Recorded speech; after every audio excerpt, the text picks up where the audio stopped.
Good morning and welcome to the new edition of Dr. Lamba's Awakening Call. The British society was in doldrums when the House of Windsor faced a major issue. The then king decided to marry an American widow and he had to abdicate.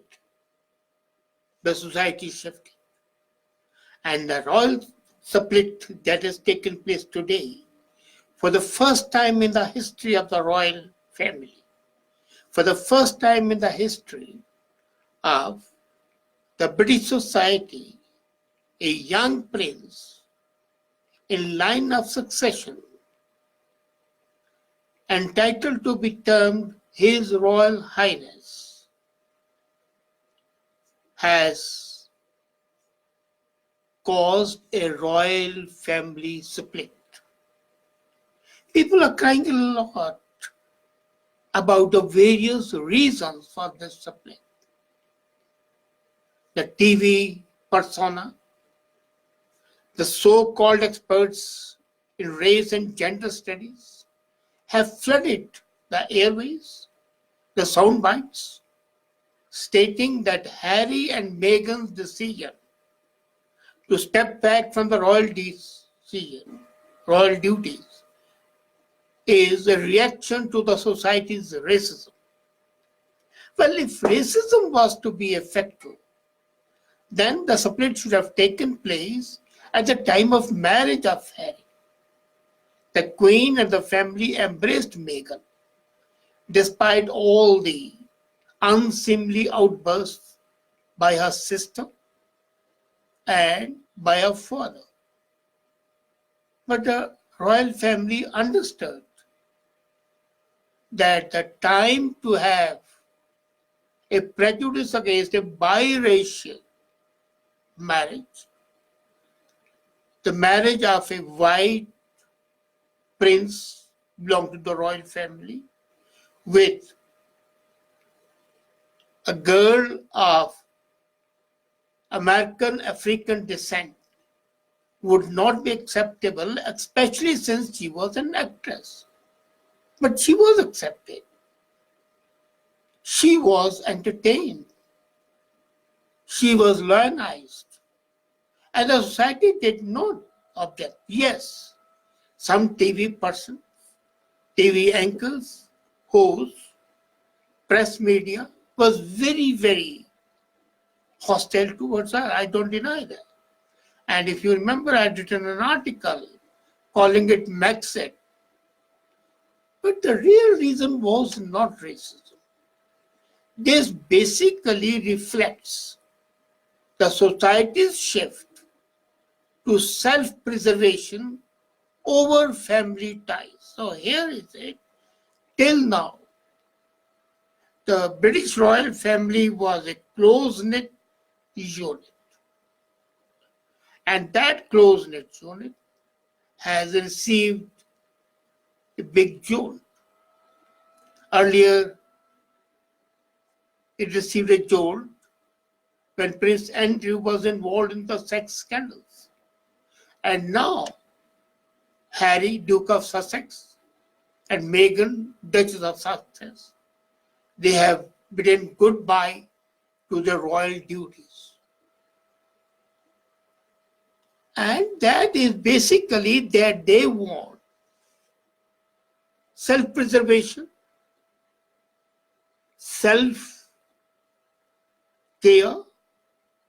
over the family ties and the rituals.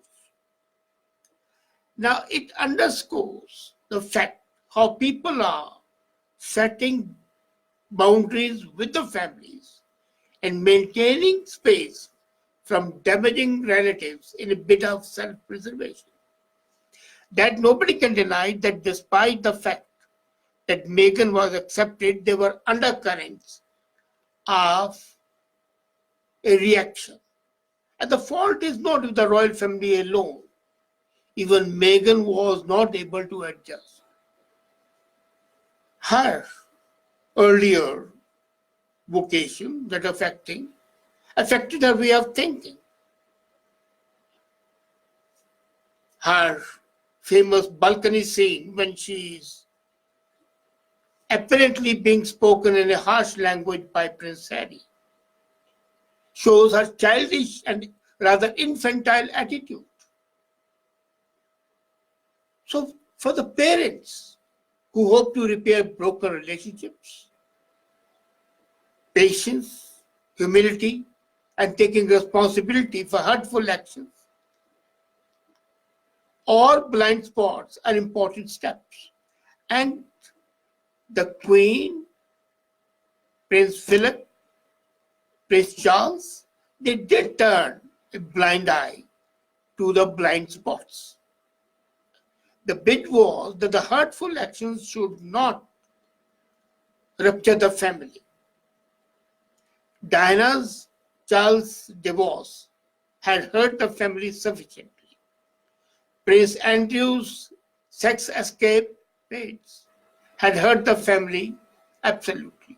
And when Harry and Meghan chose to withdraw from the royal duties and wanted to shift to North America, then the Gordian knot was cut by Her Majesty the Queen.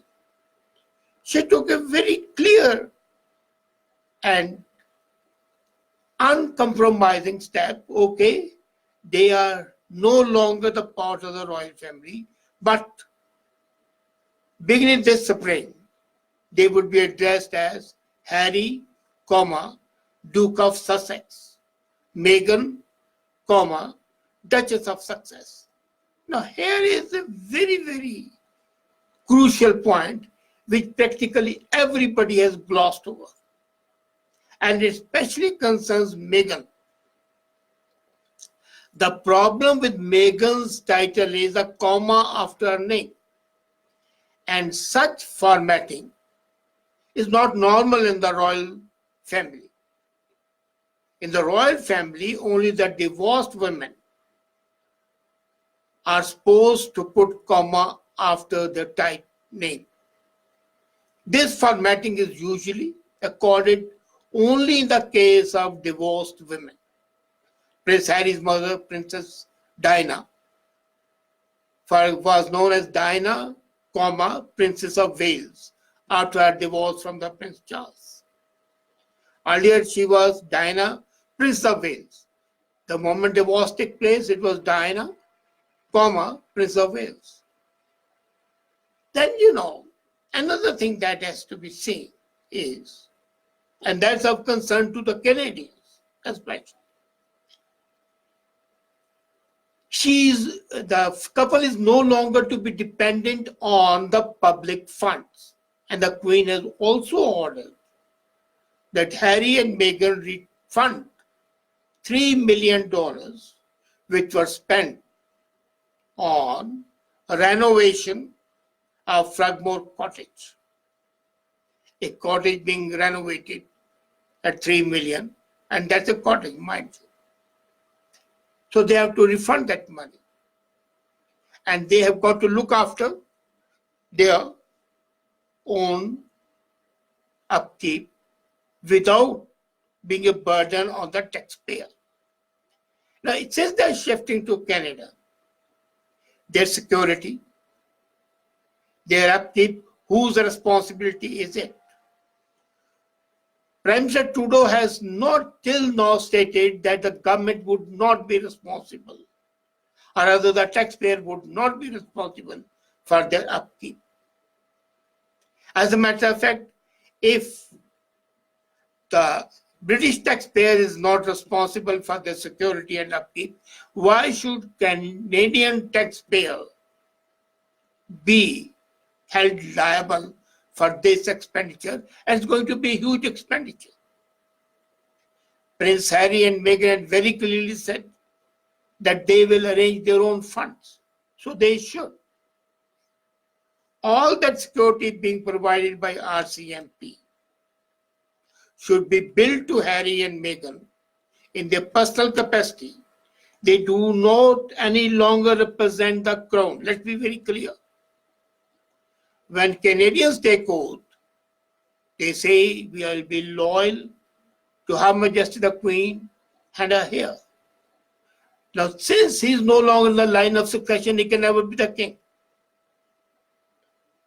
In that case, and especially since that sort of public funding has been withdrawn in UK, it's very clear and it's evident that the Canadian taxpayer should also not be liable. The fact that the Liberal government is keeping mum, the Conservatives have not stated a single thing. NDP is just watching, shows that there is a cone of silence, a conspiracy of silence, and it will be the taxpayer who will be funding the upkeep, the security, the traveling of the prince. Yesterday, the prince was quite annoyed, Harry, with the journalists.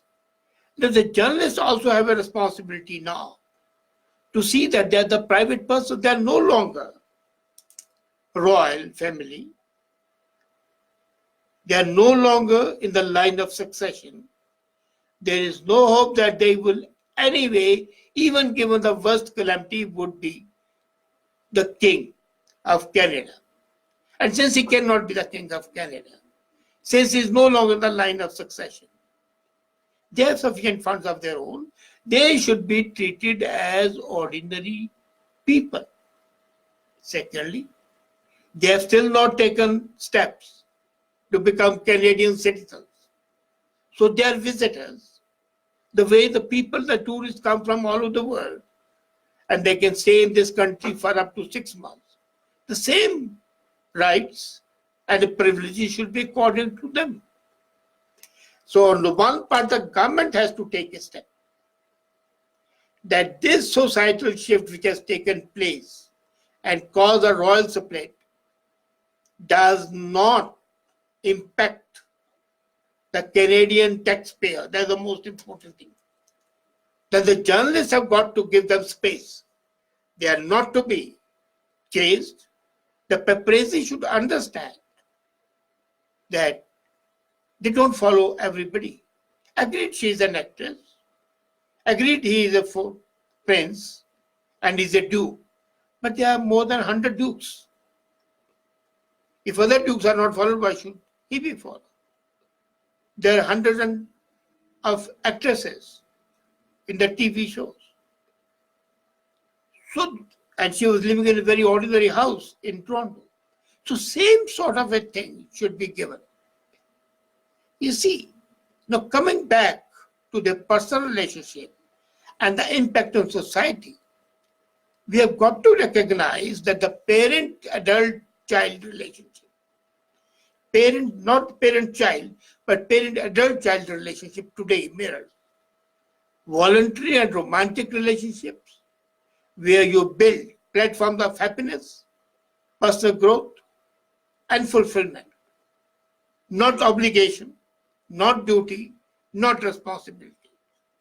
So this family conflict and estrangement should be deemed as a part of the royal family, not impacting ordinary citizens. Secondly, the taxpayer should no longer be burdened. Thirdly, most important, they should be given space to have their own life, to lead their own life. And I think it will be a very good thing to happen if they were to settle in Canada, that they should get the citizenship and start working, whether for charity or for earning his upkeep. That would show the real shift. The real shift is not only breaking away from the responsibility of being a part of the royal family. Bearing responsibility is being on your own. And thereby hangs the tale. That one thing is clear. that they are not going back to the royal family. This split is so clear-cut, so evident that the cleavage that is there cannot be bridged. Courtesy and politeness would involve them being invited to the certain events, but as the branch of the family, not as royal highnesses. And Meghan especially has to be careful that Meghan, Duchess of Sussex, would not be that important. Meghan, the actress, might be much more important for her fulfillment in life. Let's see how the story unfolds further. But one thing is clear, this societal shift resulting in the royal split must not impact the Canadian taxpayer adversely. At the same time, the privacy and the space of the couple must be granted not by the government, but by the society, by the journalists, and by the media. Thank you.